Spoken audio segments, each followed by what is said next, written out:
постсоветтик мамлекеттерде эки президенттин куулаган, бирөөнү камаган биз эле болдук. Биз ушул жагынан астага чыктык. Бирок майнап жок. Улам бир президенттин далысында бучактан матра сайып коюп эле бир 200 киши айланып эле жүрөт. Бирок эл дагы бышып жетилип бир мезгил келди го деп ойлоп атабыз да. Бир силкине турган, булкуна турган, кайра жаралып, кайра жаңылана турган. Мына азыр жалпы Кыргызстанда бир жан дүйнөдөгү өксүк пайда болду. Бул мөлтүр булактай болот бул жерчи. Ошол өксүк болду. Мына караөзгөйлүк, мыкаачылык, ташбоорлук, карасанатайлык жөн эле аралап кетти элибизди. Бардык жерде ошондой болуп калды. Илгери мына улуу аксакалдар отурат, ачарчылык болуп, ушул жерде машак терген элдин пейили мындай эмес болчу. Бир нанды сындырып жечи. Адамдар монтип бири-бирине ууруга кирип тосчу эмес. Малды карачу эмес. Мал урдачу эмес.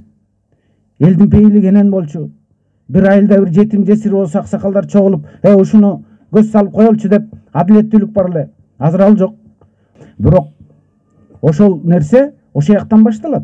Жана караөзгөйлүк, эки жүздүүлүк, карасанатайлык, бирин-бирин жамандаган, ушактаган, бирин далысына бирин бучак сайган, бирөө бир жамандык кырсык болсо кадимкидей кубанып сүйүнгөн, кадимкидей сүйүнүшөт.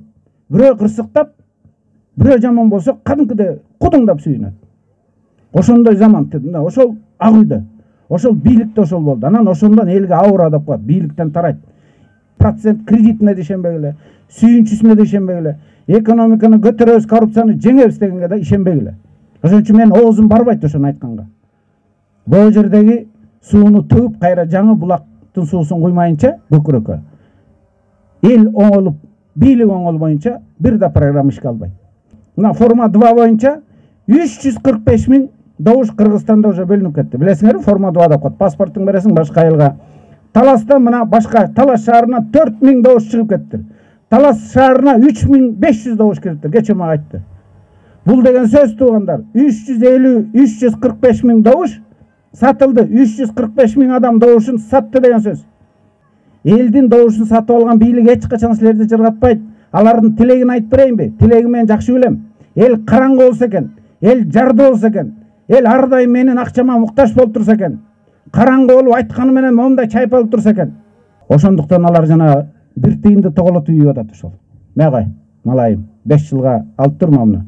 Мен 180 миллиардты 5 жылга көбөйткүлөм, ошону бөлүп алалы деп. Эл аралык уюмдар ковид менен күрөшүш үчүн 330 миллион доллар.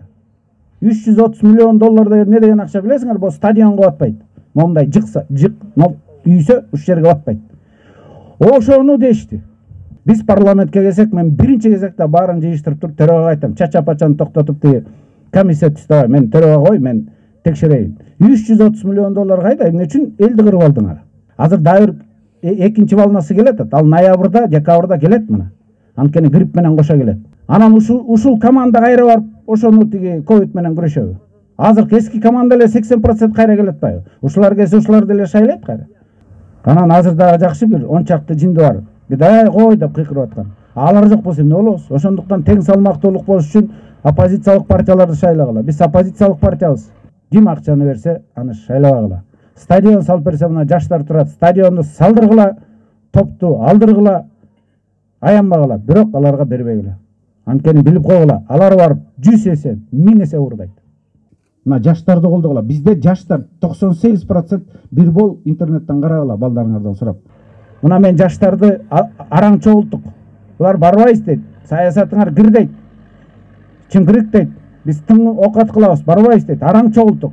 Анткени баардык лидерлерди чогулттук. Жөн эле четинен кармап алып кел деп чогултуп алган жокпуз.